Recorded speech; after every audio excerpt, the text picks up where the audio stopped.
What's up, Lazy Dog fam? Hope everybody out there is having a fantastic day. It's Labor Day here, and decided we'd get out here this morning. Do some labor. Do a little labor.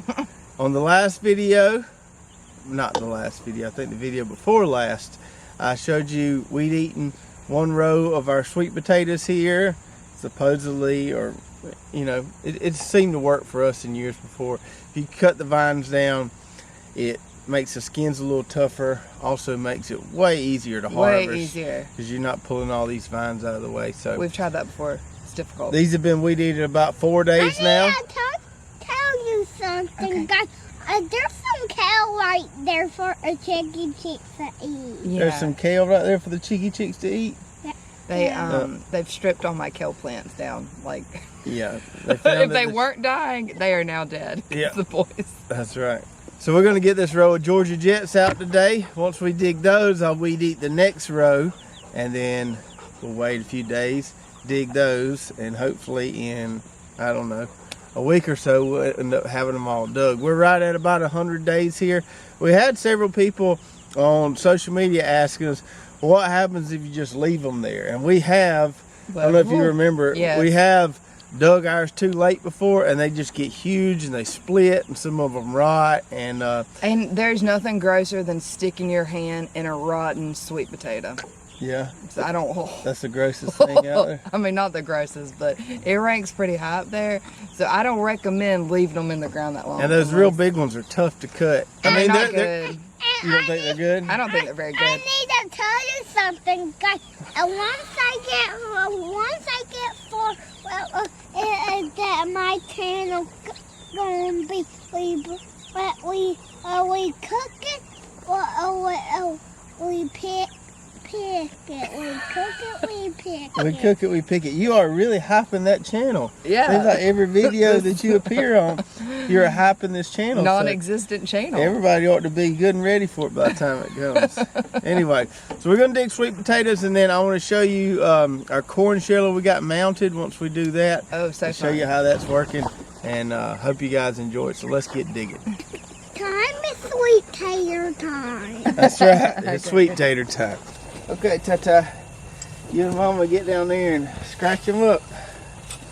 No, not with your shovel. Not with your shovel, you'll damage them. Let's leave your shovel over here. Okay. Look at this big one. That's a good one, ain't it? And that's rotten. No, it's not rotten. Why? It's not. Here, put it right here. I found one. Okay, get it out then. Look. Wow. What? Whoa. Whoa, put it in the that's a good bucket. one. Yeah, those are good ones. You saw me digging for sweet potatoes. Look, Daddy, look. Yeah, there they are. There's a big one coming up. Big one.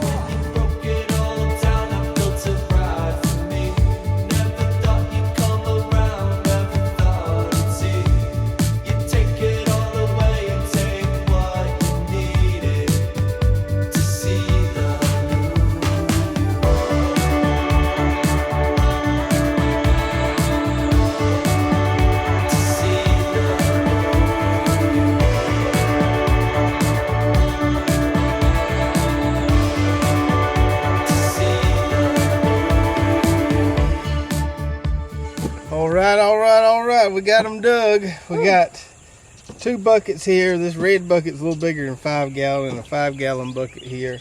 Not too bad considering all the weather we dealt with this year. As wet as it's been, it's not been an ideal year for sweet potatoes, but they did all right. They did pretty good. These Georgia Jets always do pretty good for us. It's a good variety.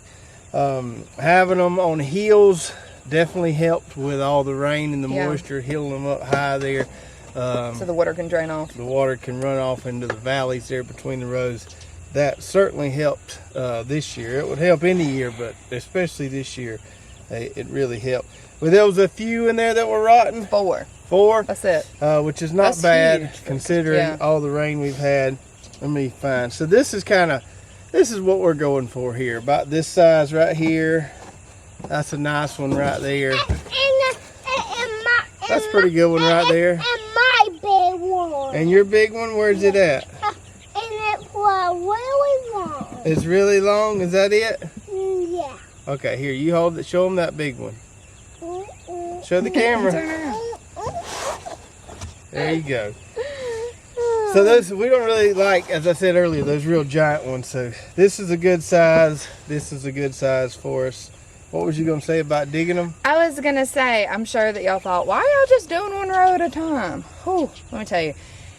This is not easy work. It's a lot different than potatoes, because these sweet potatoes, as you'll see, they have all these little root systems, and they go through the entire dirt. So when you're scratching around, you're not just scratching through dirt, you're having to break up a whole root system the entire time. Yeah. So it's a lot different than a potato, where you're just really just digging, you get your potatoes here. You are having to break through so much dirt and clumps to find it. So that's why we only do one row at a time, because it is, I mean, that mound was just full of roots, and this was the first year we've used the sulfate of potash fertilizer in addition to a balanced fertilizer, and I don't know if that just encouraged all the root development, but I mean, it was just thick with roots right there. Yeah. And found some earthworms too. Yeah, fed it to the chickens. So now we got to get these underneath the barn. We'll show you where we store these, or how we store these. Now, we don't do anything to them. We're going to leave them like this and then put them in there. Yeah, the flavor gets better after they do what they call cure for a few weeks. I need to tell you something. Okay, tell us something. Once we put them under a bark, we better put them in a corn shower. We can't put these in the corn shower. They're sweet potatoes. You just thinking about that? Yeah, we'll show them shell? the corn shell in a minute. So let's go put these under the barn and show you how we're going to store these guys pretty much throughout the winter. Okay, so here's our storage rack where we keep all of our dry veggies. We've still got some elephant garlic here. Our onions, some of them, the few that were left on there kind of rotted. We got rid of those. Our Irish potatoes are storing better than they ever have. And it's all because of this little cheap piece of plastic right here. Now, they would normally store pretty well in here. In the past, we've got anywhere from 2 to 3 months storage out of them. But we've gotten a lot more storage out of them this year because we just basically covered them up with this plastic here. So even though this rack is underneath this covered pole barn, you know, we can get some moisture in the air. We can get some windy rains that come in here, and we'd get some moisture on these potatoes, and it would cause them not to store as long. But just by covering them with this little cheap plastic tablecloth from the dollar store, we weighed it down with some old butternut squash there. Look at there, we still got potatoes in real good shape. We've still been eating potatoes. So that's the trick for us, is just to keep these guys covered, keep them dry. They're still getting the ventilation from this hardware cloth underneath here, and who knows how long these things will store. But since they are storing so well, and I got some down here that are sprouting, I think these are Yukon Golds, it got me thinking. I've had a lot of people ask about, can you plant potatoes in the fall? And I've tried it a couple times before, but I wasn't always working with the best seed stock. This would probably be the best seed stock I've ever had, trying with fall. We've got some nice sprouts on there. So I thought I'd take where our popcorn was, go ahead and mow that down, clean that up, and plant a few rows of fall potatoes. If that's something you'd like to see me do, put that in the comments below. We'll see how many people are interested in seeing a fall potato plant and seeing me try it. Never succeeded with it, but always willing to give it another go. So let me know if you'd like to see me do that. Anyway, so we're going to get our sweet potatoes right here in this empty space, or at least these Georgia Jets. We might have to move some things around as we harvest those other varieties. Now, let me grab one of these. So, these aren't wet, but that dirt is a little moist just because it's been so wet around here, and those mounds were covered with all that vegetation. So we're probably going to put these up here and let these dry out a little bit, and then we'll cover them with some of this plastic right here, and it should increase the storage time for the sweet potatoes just like it did the Irish potatoes. So let's get these on the rack here, and we'll be good to go.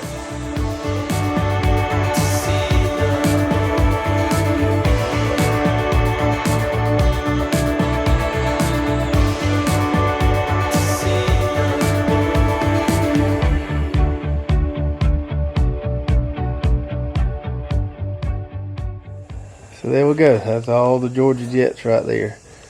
Not a bunch of monsters in there, but a lot of what we like to call good eating size sweet potatoes. That's plenty of sweet potatoes for us to eat on, especially considering we got 3 more rows. And be interested to compare those other supposedly bush type varieties to these Georgia Jets here and see what kind of comparable harvest we get. Titus, what are you doing? Crushing this watermelon because it's rotten. You trying to get that rotten watermelon? Yeah. Trying to make a mess. You making a mess? What did Mama tell you to take that? Roll it to the woods. So several videos ago I showed you guys my antique Black Hawk corn sheller that a viewer sent us. And a few videos before that when I was talking about getting one, Miss Brooklyn was kind of poo-pooing on the idea of a corn sheller. I thought that it was like a pea sheller. It was going to be like ginormous and something take up room, cost like $1,000. That's what I was like poo-pooing on that.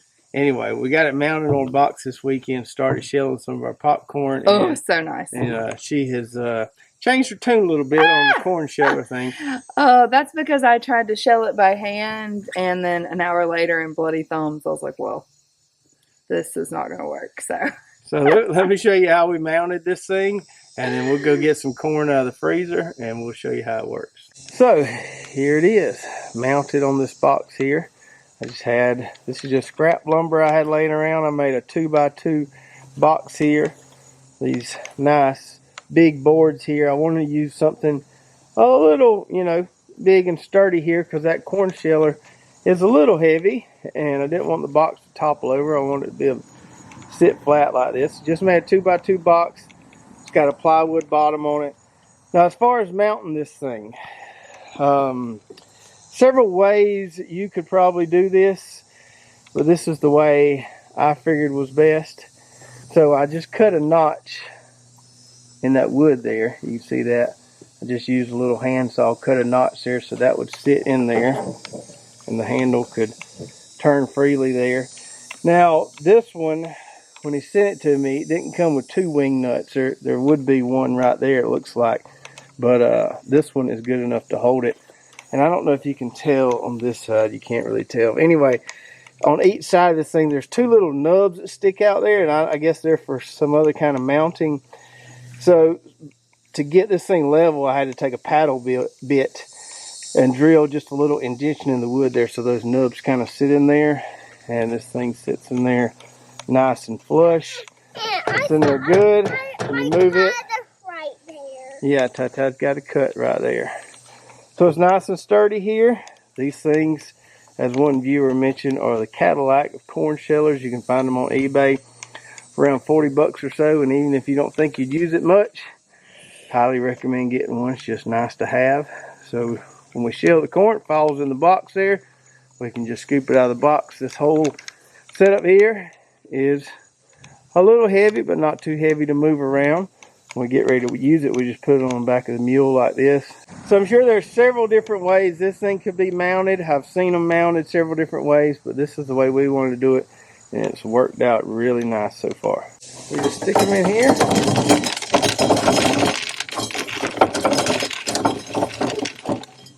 Just like that. Like I said, sometimes it don't get them all. These cobs are kind of small. If this was regular field corn, it would probably get them a lot cleaner. I got one. You got a lot? Yeah. Okay.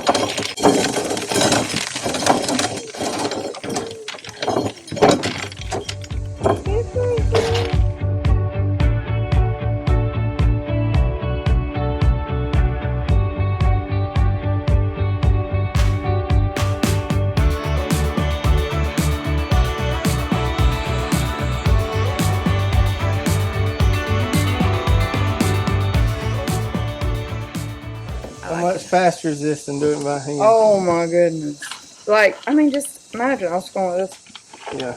So how much would you be willing to pay for one of these if you had to do a lot of If I do a lot of it, probably $200. $200? Wow. I mean, it took a while. We had, 200 ears of corn. I feel like now that we got this, we're going to be wanting to grow a lot more corn to shell. We Yeah. can grow some field corn and give it to the chickens. Oh, I didn't think of that. You think we are going to have enough corn to make corn pie? Corn pie. Corn pie. Oh, I've never heard of that. How do you make corn pie? All we need corn. All you need is corn. Yeah. That's a lot of popcorn right there, Ty. So according to Brooklyn, this is about a quarter of it. So we already shelled 1/4 of it this weekend or this past weekend. This is the second quarter, and then she's got, here, cover your hand back up. She's got 2 more paper sacks of it in the fridge that we'll shell pretty soon, and then we'll have all of it here. It could use a little cleaning there. We may sift it out a little bit, but we've been popping it just like this, and it pops just fine. While I was finishing shelling that corn, Brooklyn's over there cutting okra. Some of it got too big. She has expressed that she's not a huge fan of this Alabama red okra variety. I mean, one, you can't really tell when it's too much. So, like, this They get tough pretty quick. really right, quick. yeah. This is all bad. The only ones that's good is That one's this, pretty good, yeah. this size. Well, Yeah. that ain't worth it to me to go out there and cut it for that. Yeah. And they keep, I don't know, they've gotten really tall, though. Yeah, they're real tall and bushy, but if you'd like to see us do a video soon, come and compare, and I think we got 6 or 7 different varieties out there. Our kind of mid to late summer okra trial, let us know, and we'll kind of give you a fair evaluation of all these different We're going to go ahead and varieties count here. this one out. Yeah, I don't think I'm going to really grow this one again. It's pretty. It's pretty, It but doesn't really have that great a flavor to it. I've given it the I'm not doing that. the raw taste test. Now, that one there is a little better than the first one, but it And they're so big Not the that best whenever tasting. you cook them, it gives you a lot more opportunity for slime, which doesn't bother Travis. Not a huge deal to me, but I had to cook it so hot when I cooked it for that skillet okra, and with so much oil to Yeah. keep that slime away. It's more of a novelty. It looks neat. It would look cool if you had it on like a market farm stand or something. Yeah, like then the that. people go and get it home and say, "Bloop." Yeah. Not buying any more of this. Anyway, hope you guys enjoyed the video today. Getting those sweet potatoes harvested, getting our corn shelled here. Don't forget to tell me if you'd like to see me do or try a fall Irish potato planting. We can certainly do that. I'll need to get that going pretty soon if I'm going to do it. So be sure to let me know. And we got to finish cutting okra. We got to get this popcorn bagged up in the freezer here, and then maybe just relax and enjoy the rest of our Labor Day a little bit. You probably won't. I will. All right. If you guys did enjoy this video, make sure to subscribe, ring the bell, like, and share. And we'll see you next time right here at Lazy Dog Farm. Oh, farewell. By the beauty of your life,